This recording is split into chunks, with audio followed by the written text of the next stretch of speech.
अर्जुन ने एक प्रश्न पूछा कृष्ण को, अथ केन प्रयुक्तोऽयं पापं चरति पुरुषः अनिच्छन्नपि वार्ष्णेय बलादिव नियोजितः।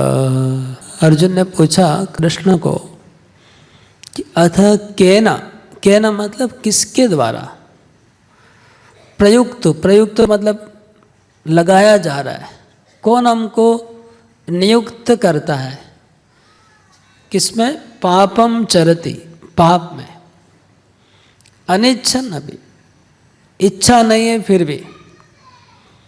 तो कभी कभी ऐसा देखा जाता है कि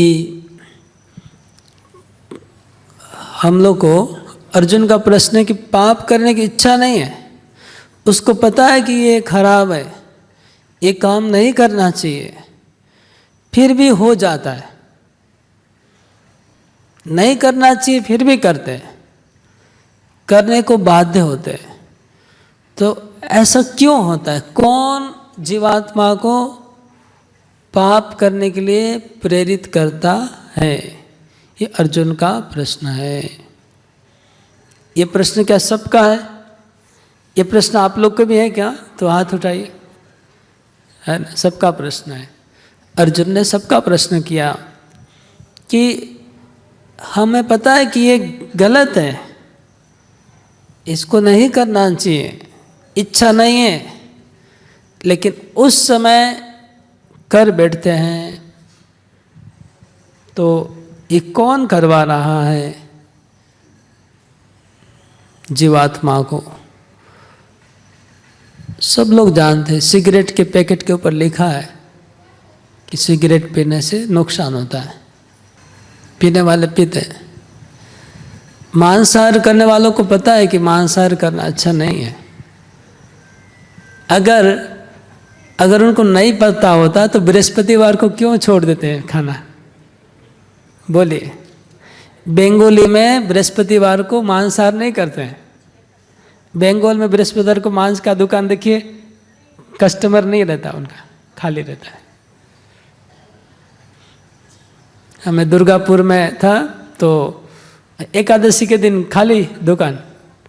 क्या बात है, एकादशी को लोग नहीं आते लेने को, तो क्यों, उसका मतलब आपको पता है कि वो खराब है, नहीं तो क्यों बृहस्पतिवार को नहीं खा रहे। इसलिए सभी को पता है कि पाप करना गलत है, ये करना गलत है, वो करना गलत है। यूट्यूब, व्हाट्सएप, फेसबुक, इच्छा नहीं है लेकिन आपको घसीट के उसमें ले जा रहा है, उसमें डूब जाते, निकलते नहीं चाह रहे लेकिन फिर भी चले जा रहे हैं, फिर भी चले जा रहे हैं, फिर भी चले जा रहे हैं। कौन सी शक्ति है जो खींच के ले जा रही है, ये अर्जुन का प्रश्न है।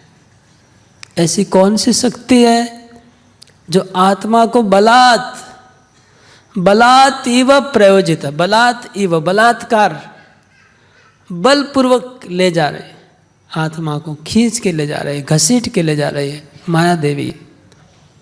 वो शक्ति कौन सी है, ये सबका प्रश्न है, ये अर्जुन का प्रश्न है। अर्जुन ने सबकी ओर से प्रश्न किया, अथ केन प्रयुक्तोऽयं पापं चरति पुरुषः,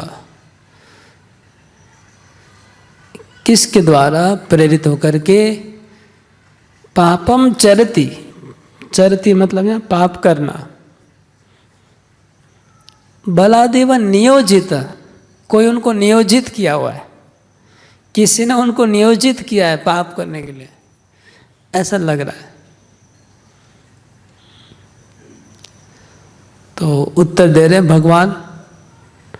श्री भगवान वाच, काम एष क्रोध एषा रजो गुण समोद्भवा महाशनो महापाप्मा विद्येनम इह वैरिणम। कृष्ण ने उत्तर दिया, सीधा उत्तर दिया। कौन प्रेरित करता है पाप करने को? तो काम एष, क्रोध एष। एक काम सबको पाप में प्रेरित करता है और एक क्रोध सबको पाप में प्रेरित करता है। काम और क्रोध दोनों को कहा है, काम एष क्रोध एष, दोनों। काम पूरी दुनिया को पाप में प्रेरित करता है और क्रोध पूरी दुनिया को पाप में प्रेरित करता है। तो जितना भी रेप होता रहता है, दिल्ली में रेप हुआ, कभी उधर रेप हुआ, कभी उधर रेप हुआ, हमेशा न्यूज़पेपर में आता रहता है। वो क्यों होता है? काम एष। एक काम एष जो चीज़ है, वो सब रेप का जितना भी किस्सा हो रहा है इसके लिए होता है। और जितना भी मर्डर हो रहा है वो क्रोध एष। तो न्यूज़ का, आजकल न्यूज़ का सबसे ज़्यादा न्यूज़ में हेडलाइन होगा कितना रेप हुआ, कितना मर्डर हुआ। यही टोटल न्यूज़पेपर का अगर टोटल कैलकुलेशन करेंगे तो हिसाब में यही निकलेगा कि पूरी दुनिया में, पूरे भारत में आज इतना मर्डर हो गया, इतना रेप हुआ, इतना गैंग रेप हुआ, यही हिसाब निकलेगा। साल में इतना मर्डर हुआ, इतना सुसाइड हुआ और इतना अब्यूज हुआ। तो एक काम एष, क्रोध एष। तो जितने भी पाप हो रहे हैं दुनिया में, सब के पीछे दो ही कारण है, काम और क्रोध। और हम लोग को भी अगर कोई पाप में प्रेरित कर रहा है तो दो चीज का पाप में प्रेरित कर रहा है, काम और क्रोध। काम एष क्रोध एष कहाँ से आता है? रजोगुण समुद्भवा। इनकी सृष्टि रजोगुण से होती है। रजोगुण, तीन गुण है प्रकृति के, सतोगुण, रजोगुण, तमोगुण। तामसिक, सात्विक, राजसिक। तो सात्विक गुण, सतोगुण में काम नहीं है, राजसिक में काम है। तामसिक में तो निंद्रा, प्रमाद, आलस, अज्ञान, ये तामसिक है। तो एक काम कैसा है? महाशना, महापापी। भगवान बोल रहे हैं, कृष्ण बोल रहे हैं, ये काम कैसा है? महाशना और महापापी। महाशना का अर्थ है, असन मतलब खाना, भोजन करना। तो इसका भूख कभी मरता नहीं है। ये जो काम है ये महाशना है, इनका भूख कभी मिटेगा नहीं, भूख कभी नहीं मिटेगा। जैसे आग को जितना भी, आग के अंदर ईंधन, तो आग और भभकती है और भभकती है, भभकती जाती है, आग बढ़ती जाती है जितना तेल डालेंगे आग में।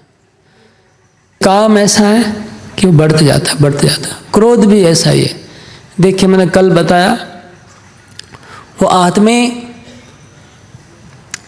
प्रॉपर्टी को लेके झगड़ा हुआ, प्रॉपर्टी को लेके घर में झगड़ा हुआ। उसका पिताजी बोला था कि ये प्रॉपर्टी उसके भाई को देगा, उसको कुछ कम ज़्यादा देगा नहीं, ऐसा तो नहीं हो सकता है। इसको 90 स्क्वायर फीट फ्लैट देगा, उसको 100 स्क्वायर फीट का फ्लैट देगा, 10 स्क्वायर फीट का डिफरेंस होगा। मतलब मैं कल्पना करता हूँ, उसी में झगड़ा हो जाता है। और उसने पहले बाप को मर्डर कर दिया, फिर भाई को मर्डर किया, फिर भाभी को मर्डर कर दिया। 3 मर्डर करके जेल में गया। जेल में गया। फिर हम लोग का भारत का जुडिशल सिस्टम इतना घटिया है कि 3 मर्डर करने के बाद भी वो बाहर आ गया, बेल लेके आ गया बाहर। मतलब उसको फांसी भी नहीं हुआ और आजीवन कैद भी नहीं हुआ। कितना घटिया सिस्टम चल रहा है। तो फिर वो बाहर आया, कुछ दिन के बाद फिर अपने वाइफ का मर्डर किया, अपने 3 बच्चों का मर्डर कर दिया। यह है काम ऐश क्रोध ऐश। ये 5 नवंबर 2024 की घटना है, मतलब 4 दिन की पहले की घटना है। 4 दिन पहले हुआ है ये केस। तो क्रोध मतलब बढ़ता ही गया, देखिए आग क्रोध की बढ़ते जा रही है। मार के शांति नहीं हुआ, बाप को मार के शांति नहीं हुआ, भाई को मार के शांति नहीं हुआ, वाइफ को मार के शांति नहीं हुआ, मारता ही गया सबको। तो ये क्रोध की अग्नि और काम की अग्नि, इसका समन नहीं होता है। ये महाशन है, इसका नाम भगवान ने दिया महाशन। और क्या है? महापापी,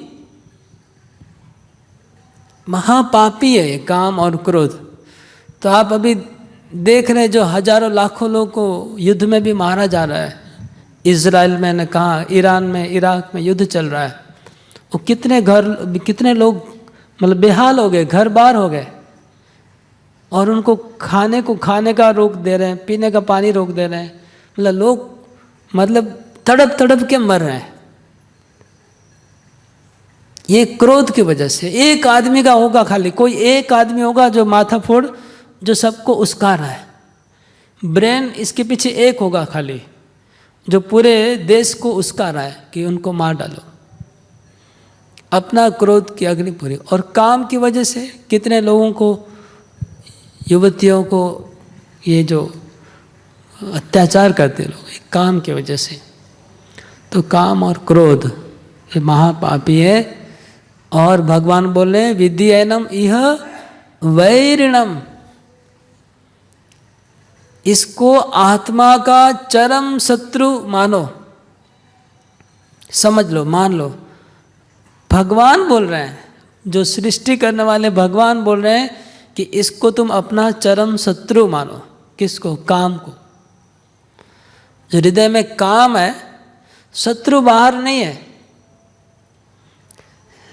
शत्रु हमारे हृदय में है। दोनों शत्रु हमारे हृदय में है, काम भी हृदय में, क्रोध भी हृदय में। तो शत्रु को प्रहलाद महाराज ने हिरण्यकशिपु को कहा कि अगर कोई व्यक्ति पूरी दुनिया को अगर जीत लेता है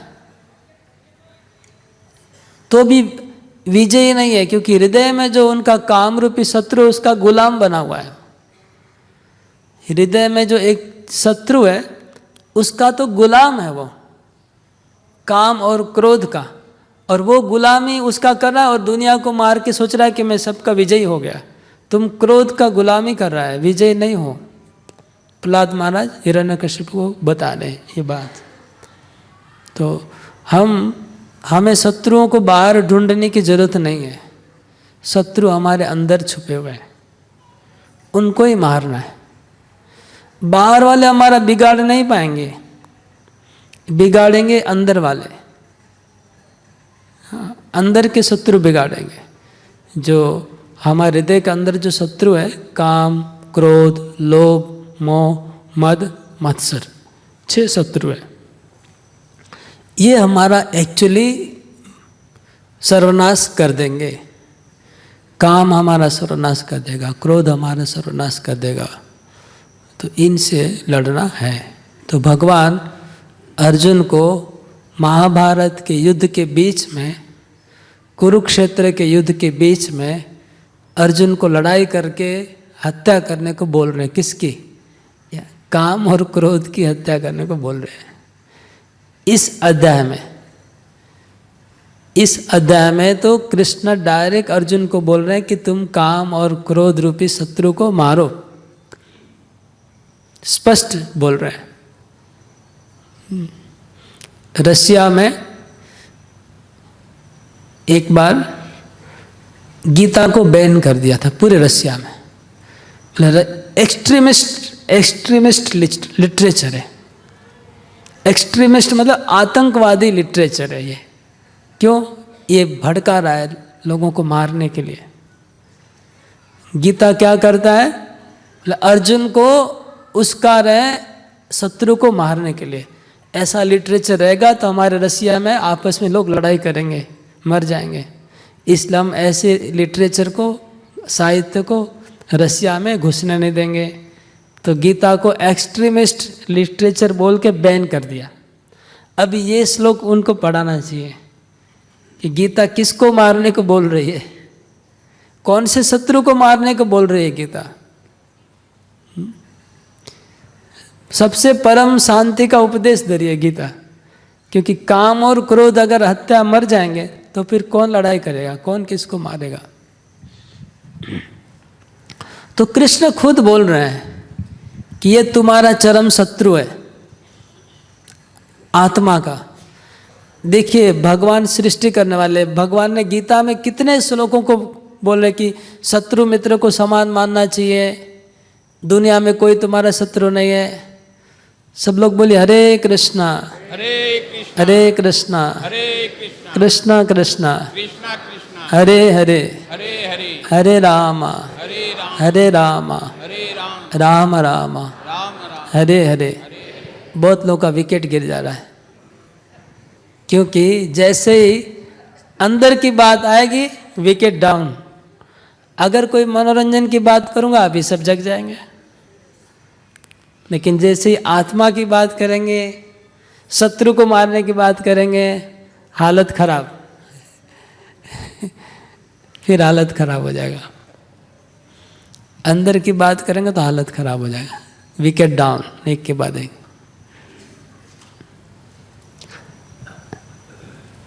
सो गीता एक्सट्रीमिस्ट लिटरेचर है वो अंदर आत्मा के शत्रु को मारने के लिए एक्सट्रीमिस्ट लिटरेचर है, बाहर के लिए नहीं। मैं जो बोल रहा हूं कि कृष्ण खुद बोल रहे हैं कि किसी को शत्रु नहीं मानना चाहिए, दुनिया में तुम्हारा कोई शत्रु नहीं है, कोई मित्र नहीं है, समदर्शी बनो। और खुद बोल रहे हैं कि ये तुम्हारा परम शत्रु है। कौन? काम। तो कितना सीरियस मैटर है। और कृष्ण बोल रहे हैं मतलब आपको समझना पड़ेगा कि कृष्ण कोई हमारे बीच में से कोई एक मनुष्य नहीं है, वो इस ब्रह्मांड के अधिपति ब्रह्मा जी नहीं है, वैकुंठ के नायक विष्णु नहीं है, गोलोक का अधिपति है। सब आत्मा को वो देखते हैं और उधर आत्मा का चरम शत्रु है। कहाँ से बोल रहे हैं वो, ये सोचना है। कौन से लेवल से बोल रहे हैं कृष्ण कि आत्मा का चरम शत्रु है। उनको सब कुछ दिखाई पड़ रहा है। कृष्ण गोलोक धाम से पूरे विश्व को देख रहे हैं और वो बोल रहे हैं कि ये तुम्हारा चरम शत्रु है। तो बहुत बड़ा बात है। चिर शत्रु, शाश्वत काल का शत्रु है आत्मा का। ये तो हम आज इसके ऊपर ही डिस्कस करेंगे पूरा कि कैसे ये शाश्वत काल का जो शत्रु है भगवान ने आगे अगले श्लोकों में बताया है कि इसको कैसे दमन किया जाए, ये शाश्वत शत्रु को। और ये आत्मा को किस तरह से उसने जकड़ के रखा है, कैसे आत्मा को भटका रहा है, ये हमारा चरम शत्रु। धूमेनाव्रेयते वह्निः यथा दर्शो मलेन च यथोल्बेनावृतो गर्भस्तथास्तेनेदमावृतम्। जैसे आग धुएं से ढकी होती है, दर्पण धूल से ढका होता है, जैसे भ्रूण गर्भ से ढका होता है, वैसे ही जीव इस वासना की विभिन्न डिग्री से ढका होता है। जीव नहीं, यहाँ पर थोड़ा फर्क होगा। जीव का वो नित्य ज्ञान। तो मैं इसको समझाता हूँ, जैसे ही समझ में नहीं आएगा। तो आत्मा का एक प्योर कॉन्शियसनेस है, शुद्ध चेतना है।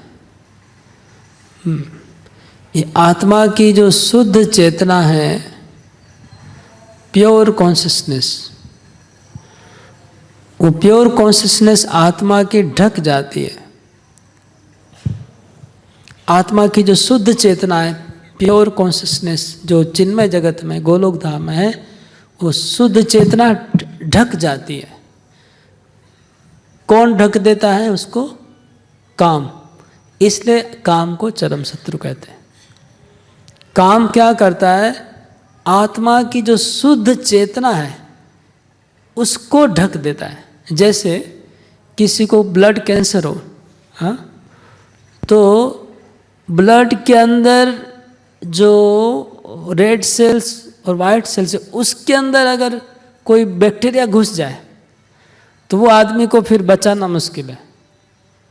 जैसे बोन, हड्डी में किसी को कैंसर हो गया, हाँ, हड्डी में कैंसर हो गया तो बहुत मुश्किल हो जाता है।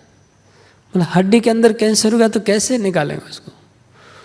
तो ये बैक्टीरिया कहाँ घुस गया? काम का बैक्टीरिया आत्मा का जो शुद्ध चेतना है वहाँ जाके अटैक कर दिया है काम ने, और उस चेतना को आवृत कर दिया, ढक दिया।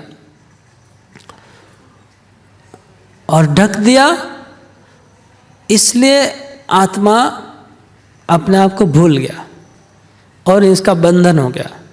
तो कैसे ढकता है, किस चीज़ से ढकता है, और शुद्ध चेतना क्या है, मलिन चेतना क्या है, ये हम अभी चर्चा करेंगे। इसको अगर आप अच्छे से समझ जाएंगे, एटलीस्ट आपको रास्ता मिल जाएगा कि कैसे निकलना है बाहर। तो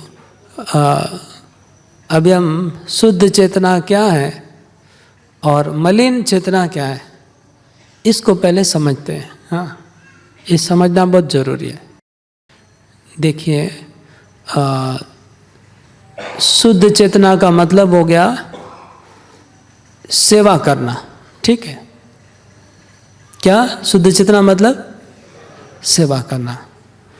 और मलिन चेतना का मतलब है भोग करना। क्या? भोग करना। ये दो ही आपको पूरा दो चीज़ को अलग कर देता है। ये दो पॉइंट में पूरा हमारा भौतिक जगत, चिन्मय जगत पूरा ब्लैक एंड वाइट क्लियर हो गया।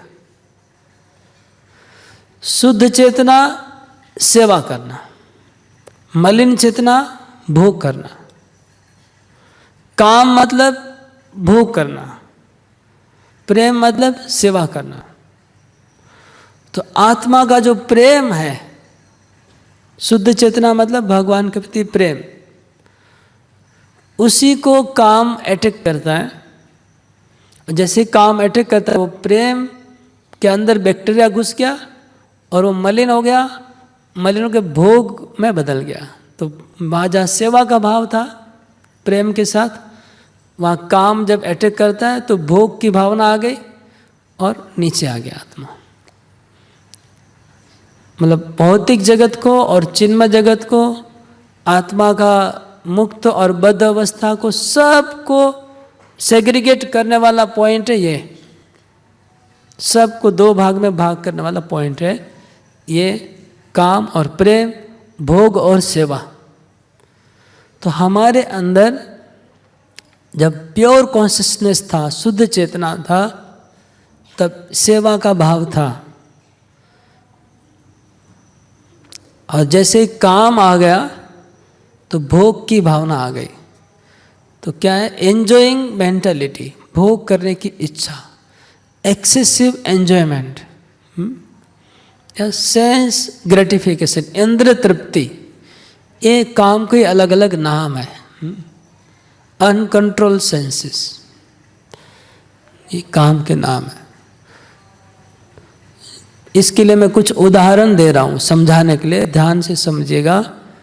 जैसे कोई व्यक्ति को भूत पकड़ लिया, तो भूत पकड़ता है तो भूत कहाँ पकड़ता है? भूत दिखता है क्या? भूत दिखता नहीं है। जब किसी आदमी को भूत पकड़ता है तो भूत तो दिखाई नहीं पड़ रहा है, तो भूत है कहाँ? भूत एकदम सूक्ष्म शरीर में घुसता है। वो हमारी जो सटल बॉडी है, हमारा जो सूक्ष्म शरीर है, उसके अंदर घुस जाता है भूत, तो दिखता नहीं है। ऐसे ही एक काम जो है, हमारी शुद्ध चेतना जो है एकदम, उसको डायरेक्ट अटैक कर देता है। एकदम सूक्ष्म है, वो दिखाई नहीं पड़ेगा, काम दिखाई नहीं पड़ता है।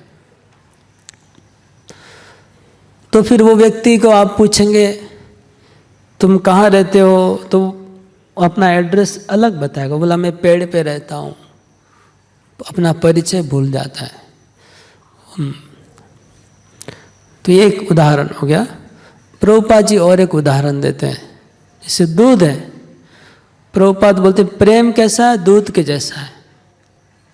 प्रेम दूध के जैसा है।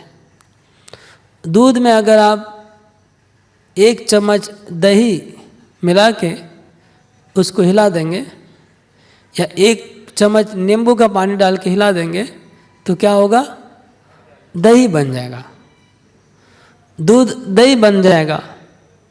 ऐसे ही जो शुद्ध चेतना है हमारी, प्रेम, उसमें 1 चम्मच रजोगुण मिला देंगे। रजोगुण का मिश्रण जब होता है शुद्ध चेतना में, तो फिर वो शुद्ध चेतना में जो प्रेम है वो काम में बदल जाता है। समझ गए? इसलिए भगवान बोलते रजोगुण समुद्भव, रजोगुण समुद्भव। जब काम के अंदर, प्रेम के अंदर, शुद्ध चेतना के अंदर रजोगुण का मिश्रण हुआ, तो रजोगुण से वो सेवा का भाव था वो भोग के भाव में बदल गया, एंजॉय करने का मेंटेलिटी में बदल गया, और वो काम आ गया।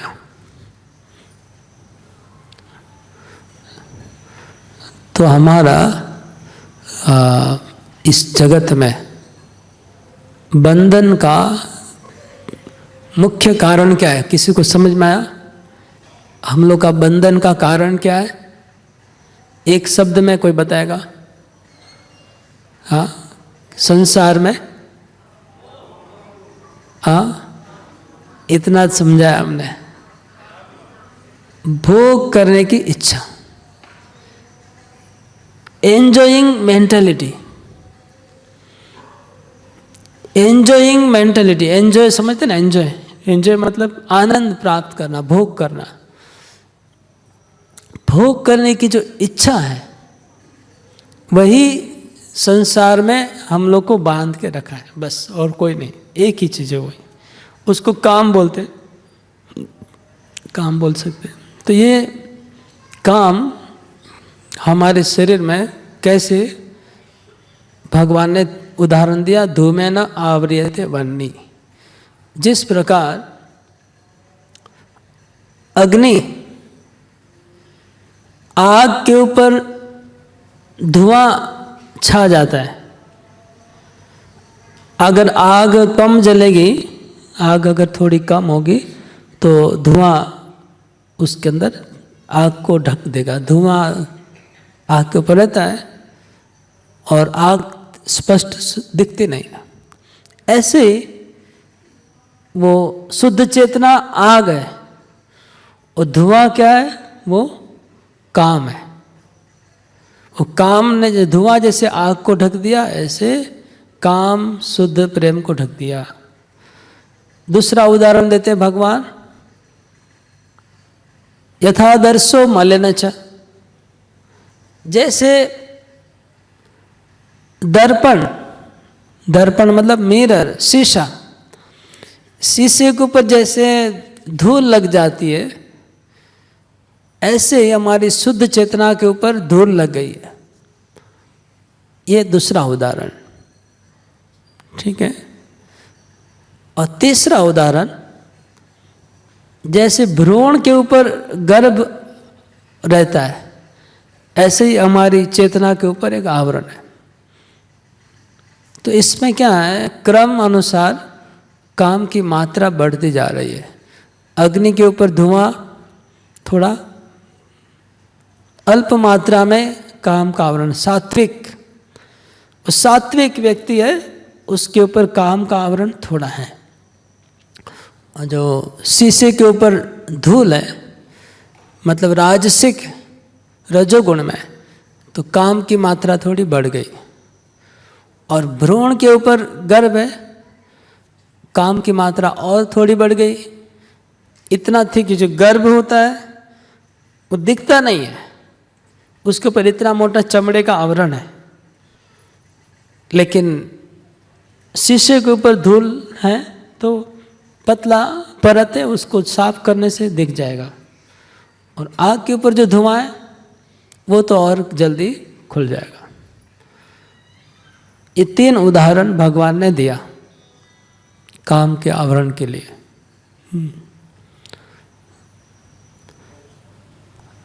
चैतन्य महाप्रभु कहते चेतो दर्पण मार्जनम, चित्त रूपी दर्पण को मार्जन करना है। तो अगर ये जो शीशा है इसके धूल लगी है उसको साफ करेंगे डस्टर से, फिर आप देख पाएंगे। इस प्रकार हमारा जो चित्त है, चित्त में काम रूपी धूल लगी हुई है, उसको साफ करेंगे तो फिर चित्त साफ हो जाएगा। लेकिन साफ करने के लिए महाप्रभु ने क्या बताया? श्री कृष्ण संकीर्तनम, हरि नाम का जाप करने से, भगवान के नाम का जाप करने से हृदय के ऊपर जो काम है वो सफाई होता है। प्रविष्ट कर्णरंध्रेण स्वानां भावं सरोरुहं धुनोति समलं कृष्ण सलीलस्य यथा शरद। तो धुनोति समलम कृष्ण, प्रविष्ट कर्णरंध्रेण, कान के छिद्र से कृष्ण नाम अंदर जाता है। प्रविष्ट कर्णरंध्रेण, कान के छिद्र से कृष्ण नाम अंदर जाता है। जाके क्या करता है? धुनोति, धुनोति में धुलाई करता है। क्या करता है? धुलाई किसका? समलम, मल का। मल मतलब मेल, मेल का धुलाई करता है। कौन सा मेल? जो चित्र के ऊपर, हृदय के ऊपर जो दर्पण है उसका मेल को धुलाई करता है। ये भागवत में लिखा है। तो जो चित्त के ऊपर जो मेल है, जो दर्पण के ऊपर, उसको धुलाई करने का उपाय है कृष्ण का नाम। तो प्रविष्ट कर्णरंध्रेण स्वानां भावं सरोरुहं धुनोति समलम कृष्ण सलिलस्य यथा शरद। तो ये जो काम है, हाँ कहाँ पर है वो कृष्ण आगे बताएंगे, हृदय में है और उसको हमें हटाना है। हमको काम को अलग करना है। हमारे कपड़े हमारे मैले हो गए, मैले चादर ओढ़ के कैसे द्वार तुम्हारे आऊं। हमारी चादर मैली हो चुकी है, हमारा हृदय मैला हो चुका है। हमारी चेतना के अंदर वो बैक्टीरिया घुस गया है। अभी चेतना से बैक्टीरिया को अलग करना है, काम का बैक्टीरिया, उसको अलग करना है। उसका प्रोसेस है जैसे डायलिसिस करते हैं। डायलिसिस होता है, पूरा बॉडी का सारा खून वो मशीन में जाता है, सफाई करके वापस आता है। तो ऐसा ही हम लोग का जो अंदर में पूरी चेतना है, पूरे खून में जैसे कचरा भर गया है। ये किडनी काम नहीं कर रही है, पूरा खून मैला हो गया है, तो पूरी खून को मशीन से सफाई कर रहे हैं। ऐसे हमारी चेतना की सफाई करनी है। वो चेतना को पूरा हमको मशीन से घुमा के लाना पड़ेगा और उसके अंदर जितना बैक्टीरिया है काम का उसको निकालना पड़ेगा। ये काम हम लोग को करना है, ये काम हम लोग को करना है, तब एक काम और क्रोध को हटा पाएंगे। तो भगवान बहुत अच्छी तरह से इन श्लोकों में हम लोग को सिखा रहे हैं कि कहाँ कहाँ काम है, उसको कैसे पकड़ेंगे, कैसे उसको धुलाई करेंगे, सब बता रहे हैं कृष्णा। तो पहले तो बता रहे हैं इसे, ये शीशा और डस्ट, और दूसरा बताए आग और धुआं। तो ये पिक्चर भी प्रभुपाद जी का किताब से ही है, दर्पण, धुआं और एम्ब्रो। आग के अंदर धुआं है, क्या करना है? आग को आप पंखा लगाएंगे, आग को पंखे से हवा देंगे तो आग जलेगी और धुआं चला जाएगा। आप लोगों को कभी आग जलाने का एक्सपीरियंस है? गांव में लकड़ी में फूं फूं करके आग जलाते हैं, फिर धुआं उठता रहता है। बहुत कम लोगों का होगा, हमको है एक्सपीरियंस। हमको एक्सपीरियंस है गांव में, हम तो नहीं लेकिन पिताजी जब खेत में जाते थे, वो ऊपर बारिश आ रहा है और नीचे आग जला रहे हैं और लकड़ी भी भीगी हुई है, उससे में चाय वाय बनाएंगे तो फू फू करना पड़ता है, कितना हवा लगाना पड़ता है, तो धुआं धुआं धुआं धुआं, फिर बहुत जब आग अच्छे से जल जाएगी धुआं चला जाएगा, फिर धुआं निकल जाता है। ऐसे ही कृष्ण भावना की आग हृदय में जलानी है। वो आग तो है हृदय के अंदर, कृष्ण प्रेम सेवा का जो भाव है ना, हमारी जो चेतना में, शुद्ध चेतना क्या मैंने बताया, शुद्ध चेतना कैसी है, सेवा भाव। शुद्ध चेतना मतलब सेवा, तो सेवा का भाव हमारे अंदर है, नहीं ऐसा नहीं है, लेकिन अभी हम अलस डम्ब हो गए हैं। अगर जगाएंगे तो फिर सेवा भाव जग जाएगा। आजकल के बच्चे लोग मैं देखा कुछ काम ही नहीं करना चाहते, हाथ जोड़ के ऐसे खड़े रहते। मैं तो आश्चर्य हो जाता हूँ कि इन लोगों को क्या ट्रेनिंग, क्या संस्कार, क्या शिक्षा, कुछ बोलने से क्या क्या क्या क्या क्या करेंगे 3 बार, उसके बाद कुछ काम करेंगे। तो और हम लोग को बचपन में माँ बाप ने कैसे मतलब मार पीट के सेवा करना सिखाया, कि खड़े रहेंगे तो एक थप्पड़ मार देंगे सीधा, करो काम करो, ये करो वो करो। तो आजकल के बच्चे कुछ काम करना जानते हैं नहीं, तो बड़े होके क्या करेंगे पता नहीं।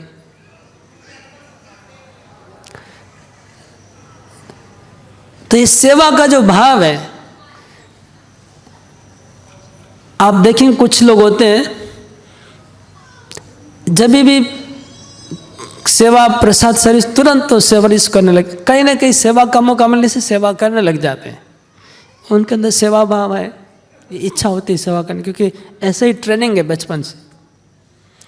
तो हमारे अंदर सेवा का भाव है, तो उसको पंखा हवा लगाना है। वो प्रेम और सेवा हृदय में छुपा हुआ है, उसको हवा लगा के जागृत करना है। वो जब प्रेम और सेवा का आग जलेगा तो धुआं चला जाएगा। ये दूसरा उदाहरण कृष्ण ये गीता में दे रहे हैं। धुएं न आवृयते वह्नि, धुएं से आग जैसे ढका है, वैसे ही काम रूपी भोग रूपी ये जो भाव है, उससे हमारा प्रेम या सेवा रूपी ये छुपा हुआ है। हृदय में जो आग है कृष्ण प्रेम की, उसको हवा देने का मतलब क्या? हृदय में तो हवा नहीं जाएगा, पंप से देंगे तो ब्लास्ट बस्ट हो जाएगा हृदय। तो हवा देने का मतलब क्या है? तो एक तो हो गया भगवान का नाम कीर्तन को श्रवण और कीर्तन करना। नित्य सिद्ध कृष्ण प्रेम साध्य कबू न है, श्रवण आदि शुद्ध चित्ते करे उदय। हृदय में कृष्ण प्रेम सिद्ध है, लेकिन श्रवण आदि मतलब श्रवण कीर्तन करने से उदय होगा। ये उपाय है आग कृष्ण प्रेम के आग को जगाने का। और हवा देने का मतलब है सेवा में लगने का। सेवा का भाव हमारा दबा हुआ है, उसको जगाना है, मतलब सेवा में लग जाएंगे तो सेवा करते करते करते वो भाव आ जाएगा भगवान का। सेवा करते करते सेवा भाव बढ़ जाएगा और भोग करने का भाव चला जाएगा। तो दो चीज़ें देखिए, दो ही चीज़ें हमको आध्यात्मिक और भौतिक जगत में हम भेद कर सकते हैं। एक हो गया सेवा करने का इच्छा और एक सेवा लेने का, दो ही और कुछ नहीं। एक सेवा लो और एक सेवा करो, सिंपल। अगर आप सेवा लेना चाह रहे हैं तो आप इस जगत में हैं, और सेवा करना चाह रहे तो उधर है, सिंपल। क्योंकि वहाँ पर सेवा करने का जगह है। गोलोक धाम मतलब सेवा करने का, और भौतिक जगत मतलब सेवा लेने का, सिंपल है। काम मतलब दूसरे लोग मेरी सेवा करेंगे, भोग प्रेम मतलब मैं सेवा करूँगा। इतना ही डिफरेंस है, बहुत सिंपल है।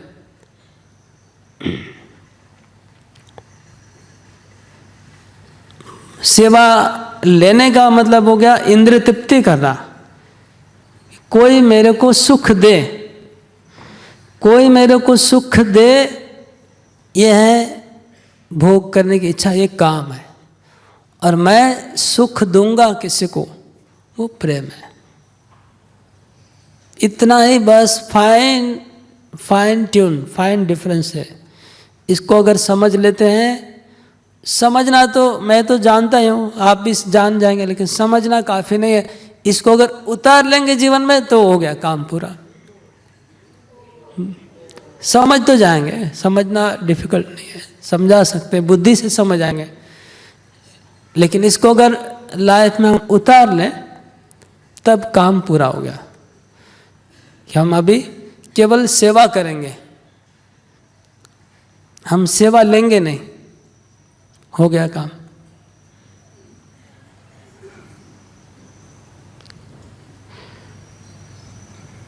अब ये काम शरीर में कहाँ कहाँ छुपा हुआ है, ये भी भगवान ने डायग्नोसिस करके आपको पूरा रिजल्ट दे दिया इस श्लोक में। आपको डायग्नोसिस करने की जरूरत नहीं है लैब में जाने की, भगवान ने डायग्नोसिस करके ही दे दिया है कि काम का बैक्टीरिया आपके शरीर में कहाँ कहाँ छुपा हुआ है। इंद्रियाणि मनोबुद्धिर अस्याधिष्ठानमुच्यते एतैर्विमोहयत्येष ज्ञानमावृत्य देहिनम्। तो ये काम कहाँ कहाँ पर है शरीर में? इंद्रियाणि, इंद्रियों के ऊपर ये बैठा हुआ है। ये काम मैंने अपना कहाँ कहाँ दखल करके रखा है, कहाँ कहाँ उन्होंने अपना जगह बना के रखा है। इंद्रियाणि, इंद्रियों के ऊपर है, मतलब 10 इंद्रियों के ऊपर काम बैठा हुआ है। आँख के ऊपर है, नाक के ऊपर है, कान में है, 10 हमारी इंद्रियां हैं। 10 इंद्रियों के ऊपर काम ने अटैक कर दिया है। जैसे बोलेंगे ना कैंसर ने कहाँ अटैक किया है, कोई बोलेगा हमको पेट में है या लीवर में है या यहाँ पर है वहाँ पर है, फिर धीरे धीरे फैलता है, पूरे शरीर में फैल गया कैंसर। ऐसे ही ये काम 10 इंद्रियों के ऊपर बैठा हुआ है। इसका मतलब क्या है? इसका मतलब भी खाली हमको थ्योरी पढ़ के तो अर्थ है, उसको समझना पड़ेगा। तो आँख के ऊपर काम है मतलब क्या? जिसकी आँख के ऊपर काम होगा वो काम की दृष्टि से ही देखेगा, उसको सब कुछ काम की नज़र से ही देखेगा। खाली भोग की चीज़ें वो दिखेगा, उसको भोग की चीज़ें दिखेगी, इसलिए आँख के ऊपर काम है उसका। ऐसे ही फिर कान में, कान मतलब भोगों की बातें उनको सुनने की इच्छा होगी। ऐसे 10 इंद्रियों का समझ लीजिए। तो इंद्रियों के ऊपर काम बैठा है। अच्छा, तो इसको काम को अगर हटा दिया जाए फिर आंख देखेगी क्या?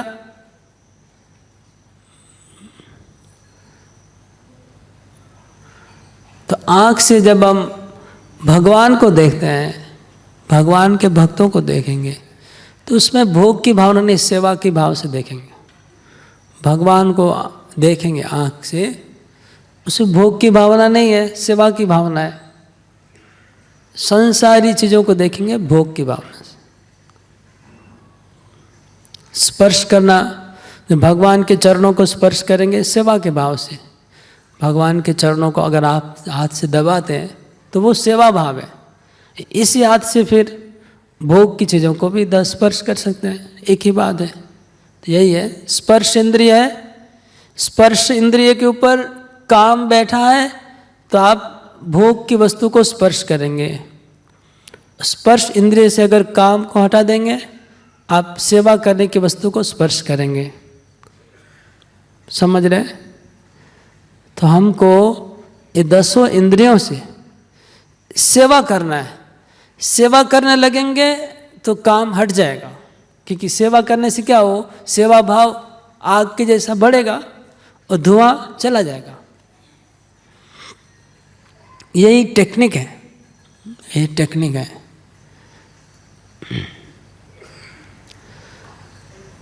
वाणी से हम सेवा के हिसाब से बोलेंगे, कुछ भी बोलेंगे तो वो भी ठीक है। भगवान की स्तुति करेंगे, हरि नाम का जप करते हैं तो कृष्ण को खुशी करने के लिए, कृष्ण की सेवा करने के लिए। तो पहला काम का स्थान है इंद्रियाणी, 10 इंद्रिय। दूसरा स्थान है मन, मनोबुद्धि, तो मन में भी काम बैठा हुआ है, मन के अंदर काम बैठा है। तो मन के अंदर जब काम बैठा होगा तो मन क्या करेगा, सब सोचता रहेगा कि कहाँ से भोग मिलेगा। और बुद्धि, बुद्धि के ऊपर काम बैठा हुआ है, 3 जगह, इंद्रियाणी, मनो, बुद्धि, ये 3 जगह काम बैठा हुआ है। बुद्धि के ऊपर काम बैठा है, मन के ऊपर बैठा है और 10 इंद्रिय के ऊपर बैठा है। सोचिए, इंद्रियां तो बाहर है, मन तो सूक्ष्म है और बुद्धि उससे भी सूक्ष्म है, उसके अंदर भी काम घुसा हुआ है। मतलब काम हम लोग के एकदम अंदर तक, हमारा सिस्टम के अंदर घुस गया है काम का कीड़ा, और उसको वहाँ से निकालना है। तो निकालने का तरीका भी भगवान बताते हैं। ये इंद्रियाणि पराण्याहु इंद्रियेभ्य परम मनः, मनसस्तु परा बुद्धि या बुद्धे परतस्तु स। तो कैसे काम को हटाएंगे, इसका उपाय भी कृष्ण बता रहे हैं। इंद्रियाणि पराणि आहु इंद्रियेभ्यो परम मनः। ये हमारे जो भौतिक पदार्थ है, पृथ्वी, जल, अग्नि, वायु, आकाश, संसार में जो कुछ है, उससे इंद्रियां श्रेष्ठ है। इंद्रियां, भौतिक तत्वों में इंद्रियां श्रेष्ठ है, क्योंकि इंद्रियों में सेंस है, उसमें सेंस नहीं है। इंद्रियों से मन ऊपर है, इंद्रियों के ऊपर है मन। मतलब मन इंद्रियों को नियंत्रण कर सकता है और मन के ऊपर बुद्धि। मन को भी नियंत्रण करती है बुद्धि, और बुद्धि के ऊपर आत्मा। अगर आत्मा कंट्रोल में है, अपने स्थान में है, तो बुद्धि नियंत्रण में रहेगी। बुद्धि नियंत्रण में है तो मन नियंत्रण में रहेगा, मन नियंत्रण है तो इंद्रिया नियंत्रण में रहेगी। ये सिस्टम हो गया। मतलब अभी इंद्रियां भोग में जा रही है, उसको अगर मन को कंट्रोल कर लिया जाए तो इंद्रिया वापस आ जाएगी भोग से। जैसे मैं आपको उदाहरण देता हूँ, अभी आप इधर बैठे हुए हैं, आप इंद्रियों से, मतलब कान से कथा सुन रहे हैं मेरी, लेकिन अगर आपका मन इधर उधर भटक रहा है तो आप सुन रहे हैं लेकिन कोई भी बात आपके दिमाग में नहीं जाएगी। क्यों नहीं जा रही? क्योंकि मन नहीं है। तो मन इंद्रियों के ऊपर है। अगर मन नहीं है तो इंद्रियां काम नहीं करेगी, मन है तो इंद्रियां काम करेगी। तो मन की सहायता से इंद्रियां काम करती है, मन ही इंद्रियों को चलाता है। लेकिन बुद्धि मन के भी ऊपर है। अगर बुद्धि नहीं चाहेगी तो मन नहीं जाएगा उधर, इधर उधर नहीं भटकेगा। बुद्धि के द्वारा आप मन को इधर हॉल में भी लगा सकते हैं और अपना दुकान और धंधे में भी घुमा सकते हैं। वो बुद्धि कंट्रोल कर सकती है मन को।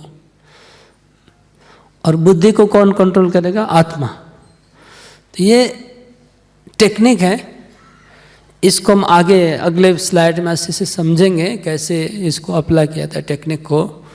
कि भगवान खुद बता रहे हैं कि काम क्या चीज़ है, काम कैसे आत्मा को फोल डाउन किया है, काम कहाँ कहाँ शरीर में रहता है और उसको कैसे नियंत्रण किया जाता है।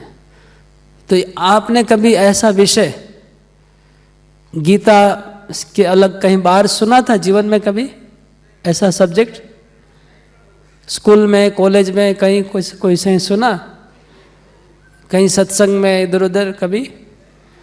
तो ये गीता में कितना खजाना भरा हुआ है, लेकिन ये सब कौन बोलता है, कहाँ डिस्कस होता है, कहीं चर्चा नहीं होती है। आत्मानं रथिनं विद्धि मन प्रग्रहम एवच इंद्रियाणि हयान्याहु बुद्धि सारथी। ये 5 इंद्रियां 5 घोड़े हैं, 5 घोड़े एक रथ में जोड़े हुए हैं और मन उस घोड़े की लगाम है। मन के द्वारा आप 5 घोड़ों को नियंत्रण कर सकते हैं और उस लगाम को पकड़े के रखा है सारथी ने। सारथी कौन है? बुद्धि। और उस रथ के ऊपर सवारी करने वाला है आत्मा। आत्मा सवारी कर रहा है। तो मैं आत्मा इस शरीर रूपी रथ पे सवार हूं और मेरा ड्राइवर कौन है? बुद्धि। ड्राइवर को लोग बहुत प्रेम करते हैं। हमारे प्रभु जी भी कल बात कर रहे थे कि ड्राइवर मेरा सगा भाई के जैसा है, ये गाड़ी उसका ही है, तुम्हारा ही गाड़ी, तुम गाड़ी के मालिक हो।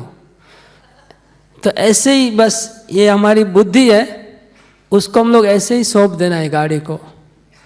ये जो हमारा शरीर रूपी गाड़ी है, इसका सारथी बुद्धि है, ड्राइवर बुद्धि है, और हमने बुद्धि को ही सौंप दिया है सब कुछ। इसलिए पुरंजन की कहानी में देखा ना, आत्मा बुद्धि के पीछे पीछे पीछे पीछे नाच रहा था। तो ये बुद्धि हमारे ड्राइवर है और वही हमारे शरीर को, हम उसके ऊपर ही डिपेंड है पूरा। हम इस ड्राइवर को ही अपना जीवन सौंप दिया है कि तुम ही मेरे सब कुछ हो भाई साहब, तुम्हारे बिना हमारा कुछ गाड़ी नहीं चलेगा। और बुद्धि कैसे नियंत्रण करती है? मन के द्वारा घोड़ों को नियंत्रण करती है। अब ड्राइवर अगर कच्चा होगा तो क्या होगा? अगर कच्चा ड्राइवर हो, ड्राइवर पक्का नहीं हो, तो क्या होगा? तो ये 5 घोड़े बहुत उत्पात करने वाले, ये गाड़ी नहीं है जो 4 चक्के वाली जो ट्यूनिंग में चलती है। तो घोड़े वाले, घोड़ा तो इधर उधर भागने वाला है। घोड़ा गाड़ी में बैठना और ये गाड़ी में बहुत अंतर है। घोड़ा गाड़ी में बैठेंगे तो आपको पता चलेगा, कभी इधर गिरेंगे तो इधर गिरेंगे, तो उसको कंट्रोल करना डिफिकल्ट है घोड़ा गाड़ी को। तो 5 घोड़े जो हैं वो 5 दिशा में खींचते जा रहे हैं। एक घोड़ा इधर खींच रहा है, एक घोड़ा इधर खींच रहा है, एक घोड़ा उधर खींच रहा है। और अगर ये ड्राइवर व सारथी अच्छा नहीं है चलाने वाला, तब तो ये गड्ढे में गिरा देगी, हमारी गाड़ी को गड्ढे में गिरा देंगे।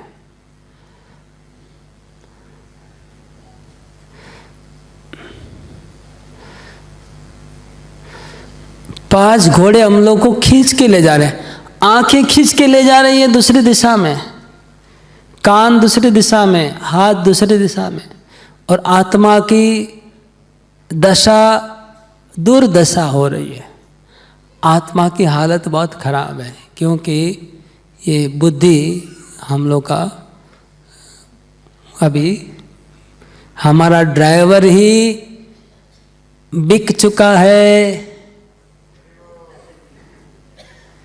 हमारे ड्राइवर को ही काम प्रभु ने खरीद लिया है। एक काम प्रभु ने और क्रोध प्रभु ने हमारे ड्राइवर को ही घूस देके अपना बना लिया और हम उसके ऊपर चल रहे हैं।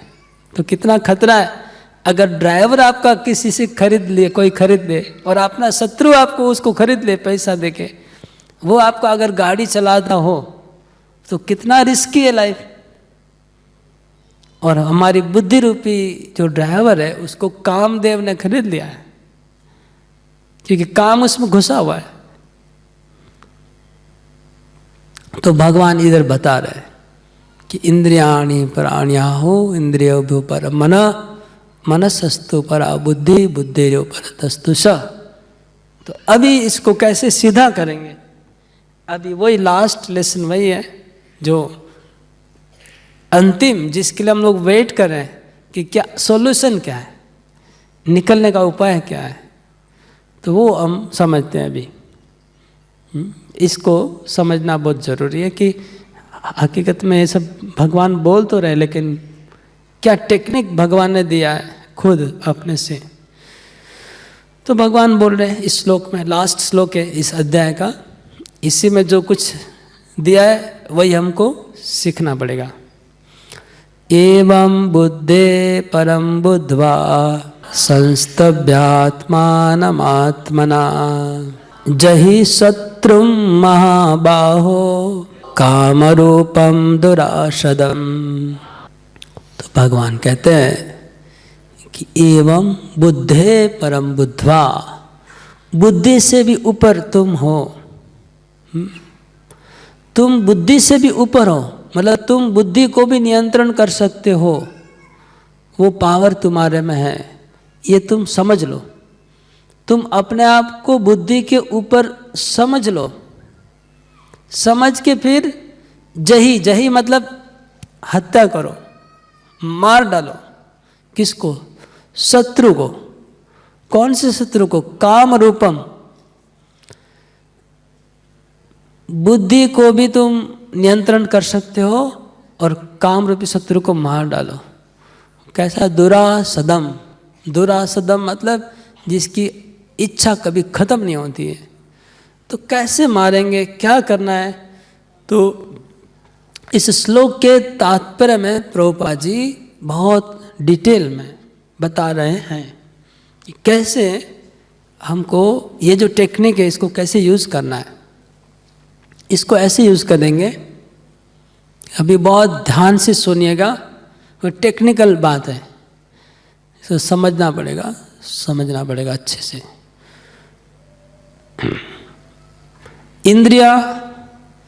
इंद्रियों में अपनी कोई इच्छा नहीं होती है।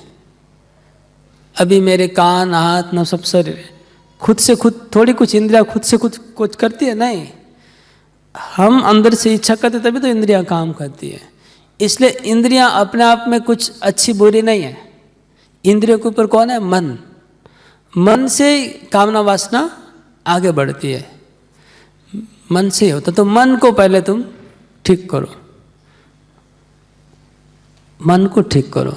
मन में सेवा भाव है और भोग की भावना है, दोनों भाव है। मन को ठीक करने के लिए बुद्धि को ठीक करो।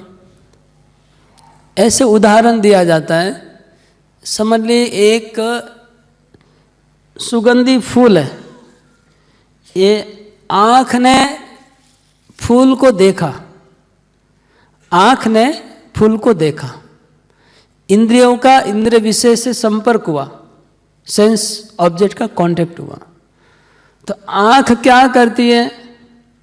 मन को एक इंफॉर्मेशन जाता है मन के अंदर कि मैंने एक सुंदर फूल देखा, आँख बोलेगी, ठीक है। तो मन के पास इंफॉर्मेशन आया कि मैंने सुंदर एक फूल देखा। तो मन क्या करेगा? उसको एनालिसिस करेगा कि हाँ ये फूल लाल रंग का है, इसका मतलब ये गुलाब का फूल है, ये इसका मीठा मीठा सुगंध होता है, ये स्पर्श करने में सॉफ्ट होगा। अच्छा, तुम ये फूल को नाक के पास लेके जाओ, हाथ को बोलेगा, मन क्या बोलेगा? हाथ को बोलेगा कि हाथ फूल को उठाओ और नाक के पास ले जाओ, तुमको अच्छा सुगंध आएगा। ये फूल को तुम हाथ से दबाओ, तुमको अच्छा स्पर्श मिलेगा। लेकिन मन क्या करता है? खाली डायग्नोसिस करता है कि हाँ ये सॉफ्ट है, ये सुगंधी है और ये शीतल है, ठंडा है, वस्तु, और इसको हमने पहले भोगा है, इसको पहले का डाटा से उसको मैच करेगा। फिर मन क्या करता है, बुद्धि के पास जाता है, बुद्धि के पास जाता है कि हे बुद्धि देवी, हमने एक फूल देखा है आँखों से, आँख देवी बोल रही है कि फूल एक है, तो अगर आपकी आज्ञा हो तो फूल को उठा के हम नाक के पास ले जाएंगे। तो बुद्धि डिसीजन करने वाली है। बुद्धि क्या है? Decision maker. बुद्धि क्या है? Decision maker. और मन क्या है? खाली विचार करके, डायग्नोसिस करके इंफॉर्मेशन पास करने वाला। इंद्रियां तो उसके भी नीचे, खाली इंफॉर्मेशन जो देखा बता देंगे। अब बुद्धि निर्णय लेगी कि फूल को हमें सूंघना है कि नहीं। तो बुद्धि निर्णय लेगी। अब बुद्धि दो निर्णय ले सकती है। पहला निर्णय है, फूल बहुत सुंदर है, चलो इसको उठा के लेके आओ और अपनी गर्लफ्रेंड को देना है, अपनी वाइफ को प्रेजेंट करेंगे, अपने बच्चे को देंगे। अथवा बुद्धि बोलेगी उठाओ इसको मंदिर में देके आओ, इसको भगवान के चरणों में लगाओ, फिर हम उसको प्रसाद करके भोगेंगे। ये बुद्धि दो विचार करेगी, कर सकती है। मैंने फूल का उदाहरण दिया, आप कुछ भी पकड़ लीजिए। आपने अच्छा मिठाई का दुकान देखा, मिठाई दुकान में मिठाई भरी हुई है, अब आंखें तो देख के एकदम खुल गई, मन भी नाचने लगा, वाह इतना सारा मिठाई है, दिवाली का सब लगा हुआ है चारों तरफ ठेले में। तो मन भी नाच रहा है, आंखें भी हो रही है। अभी मन बुद्धि के पास जाएगा, इतनी सारी मिठाई दिखाई पड़ रही है, क्या करना है? तो बुद्धि बोलेगी पॉकेट में कितना दम है देखो, पहले कितना नोट है पॉकेट में। अगर पॉकेट में नोट है तो बात करो, नहीं तो भूल जाओ। अब पॉकेट में नोट है, उठाओ खरीदो।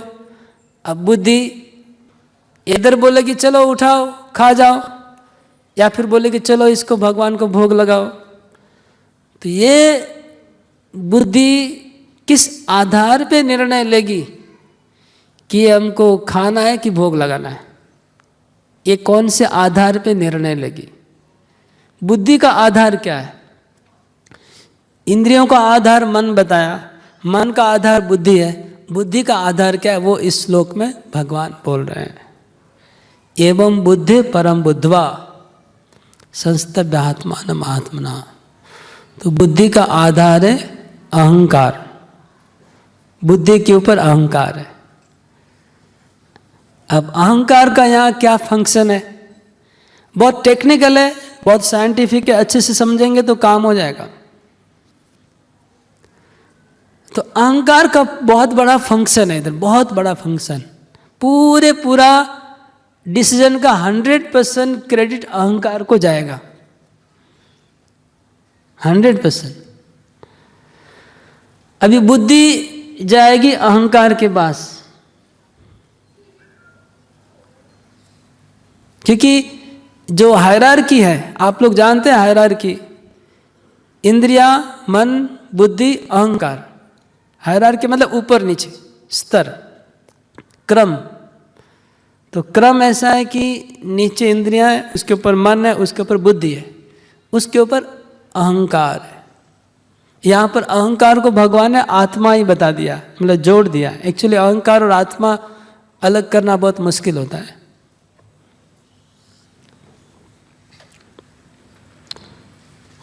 तो अहंकार क्या है? कि मैं कौन हूं, इसको अहंकार कहते हैं। अहंकार कोई चीज नहीं है जिसको आप फोटो खींच के बता नहीं सकते हैं अहंकार को। अहंकार ऐसी कोई चीज नहीं जिसको दिखाया जा सके। अहंकार मतलब मैं कौन हूं, ये जो अंदर में जो फीलिंग है वो अहंकार है।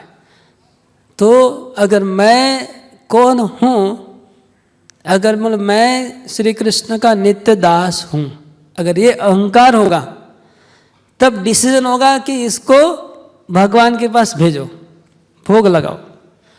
और अगर मैं भगवान का दास हूँ ये अहंकार नहीं है, और दूसरा कोई भी अहंकार है कि मैं पुरुष हूँ, मैं मालिक हूँ, मैं डॉक्टर हूँ, मैं इंजीनियर हूँ, मैं प्रोप्राइटर हूँ, मैं इतने बड़े कंपनी का मालिक हूँ, आपके कार्ड के नीचे क्या लिखा है?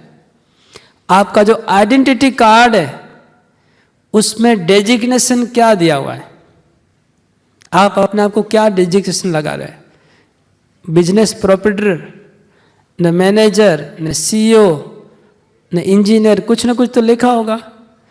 तो वो आइडेंटिटी आपकी क्या है? अगर आप सोचते हैं कि मैं डॉक्टर हूँ, मैं पुरुष हूँ, मैं स्त्री हूँ, मैं हाउसवाइफ हूँ, मैं मदर हूँ, मैं फादर हूँ, मैं पुत्र हूँ, तो फिर डिसीजन उसके साथ। अगर आप बोलेंगे मैं फादर हूँ तो आप फूल को बच्चे को देना चाहेंगे।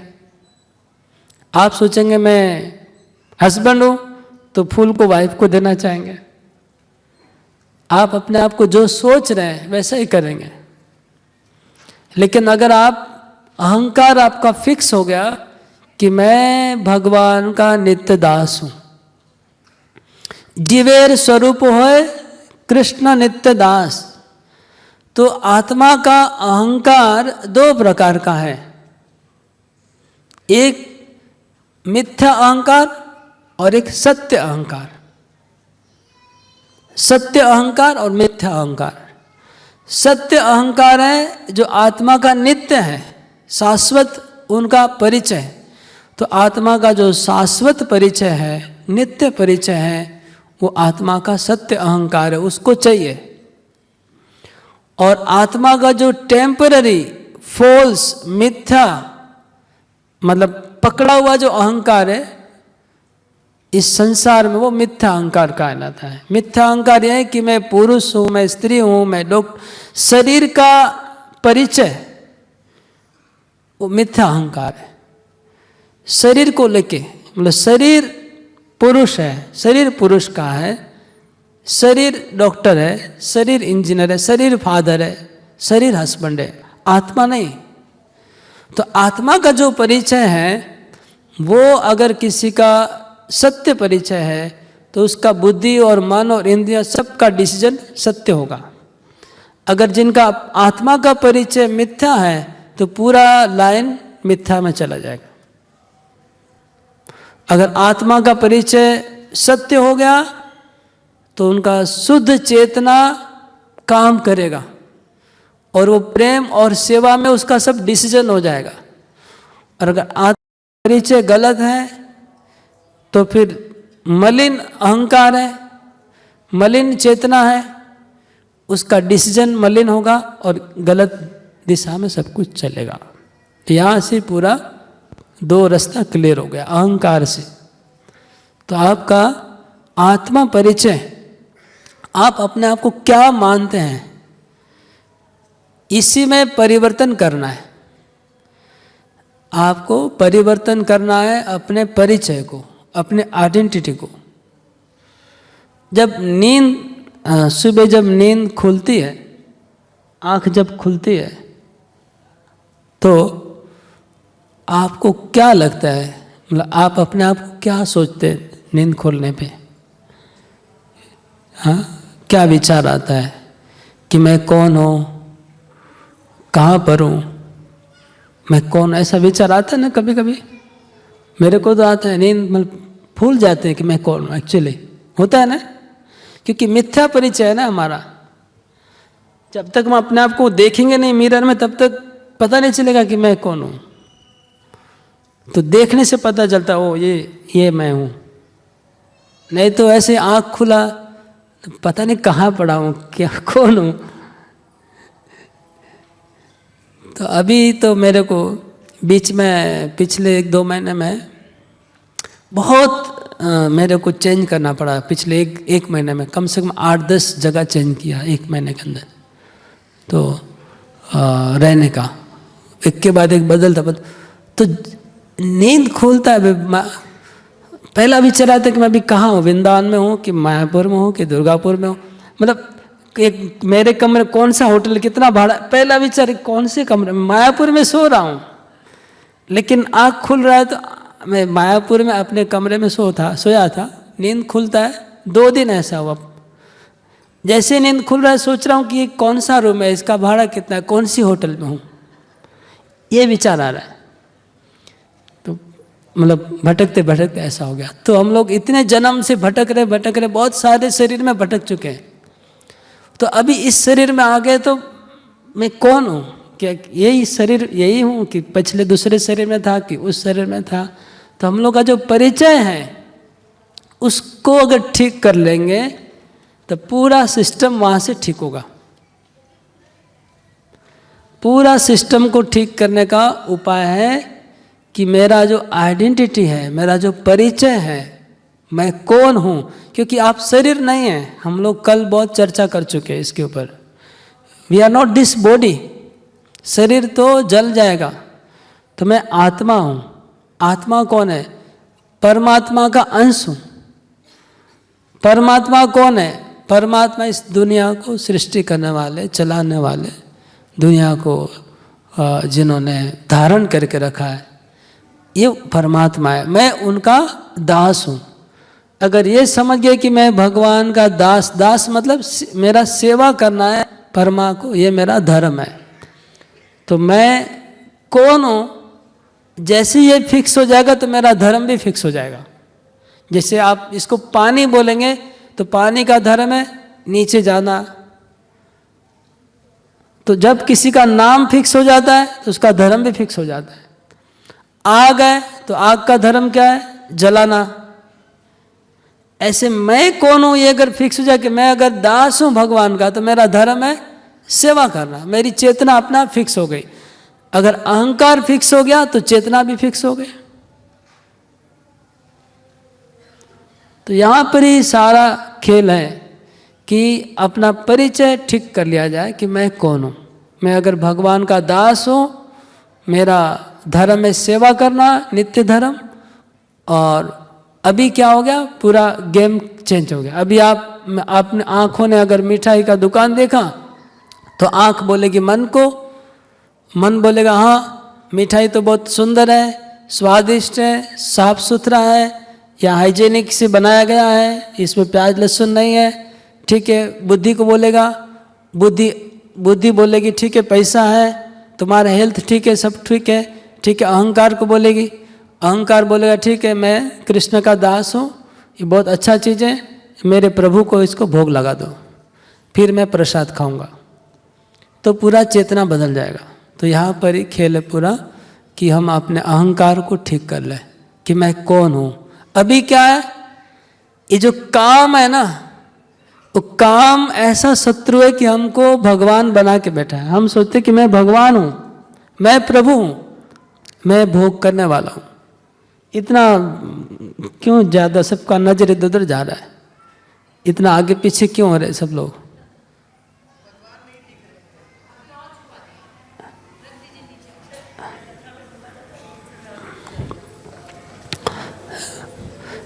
तो मैं कौन हूँ? आप दो ही बन सकते, आप प्रभु या दास। इधर आप प्रभु भगवान या आप दास, दो कैटेगरी, दो ही आपके लिए ऑप्शन है। अगर आप भगवान बनना चाह रहे हैं तो आप भोग करने की इच्छा होगी, इसका मतलब आप संसार में रहेंगे। और आप दास हो गए, आप भगवान की सेवा करने चाह रहे हैं तो आप आध्यात्मिक जगत में शिफ्ट हो जा रहे हैं। सिंपल, दो ही रास्ता है, इधर आप प्रभु या दास, क्या बनना है।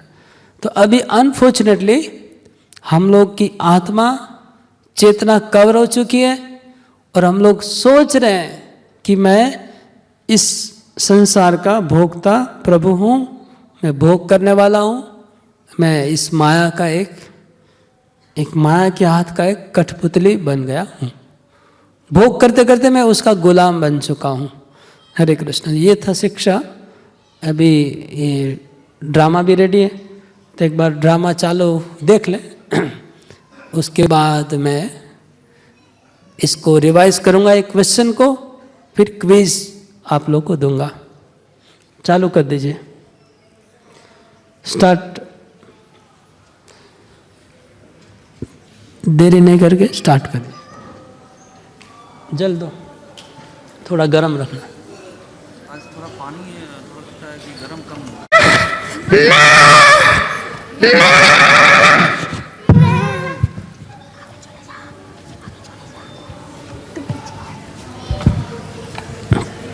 हरि बोल।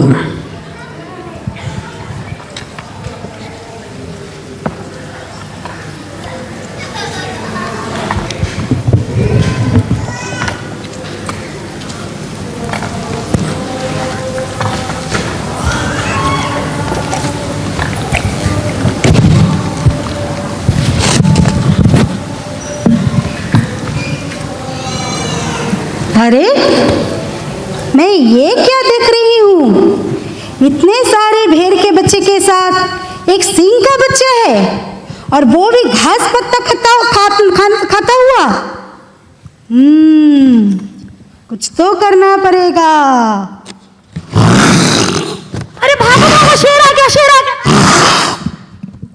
अरे रुको रुको रुको, तुम कहाँ जा रहे हो?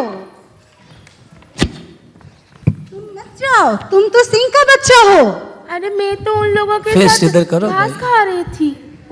तुम तो सिंह का बच्चा हो ना? नहीं नहीं, मैं भेड़ का बच्चा हूँ। अच्छा, तुम्हें कुछ मैं दिखाती हूँ, आ जाओ। ये कुआं तुमको दिख रहा है? हाँ इसके अंदर झांको। अपना परछाई तुमको दिख रहा है? हाँ मेरा परछाई दिख रहा है? हाँ हाँ। तुम्हारे साथ मेरा कोई परिवर्तन दिख रहा है चेहरे में? नहीं, सेम सेम ही है। सेम सेम है? तो तुम किसका बच्चा हुआ? मैं तो तब शेर का बच्चा हूँ। अच्छा, तो तुम घास पत्ता क्यों खा रहे थे? तुम्हारा खाना तो नहीं है ना? और तुम नहा नहा क्यों बोल रहे थे? तो क्या करना है मुझे? ऐसे दहाड़ो। हाँ, अभी ये ठीक है, ठीक है। तुम 2 मिनट इधर रुको, मैं अभी आई। ठीक है।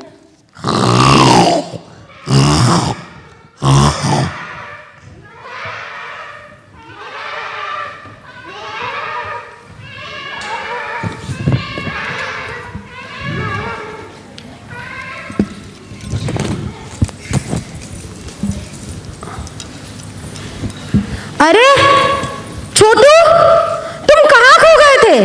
हमने तुम्हें कितना ढूंढा, पर तुम कहीं नहीं मिले।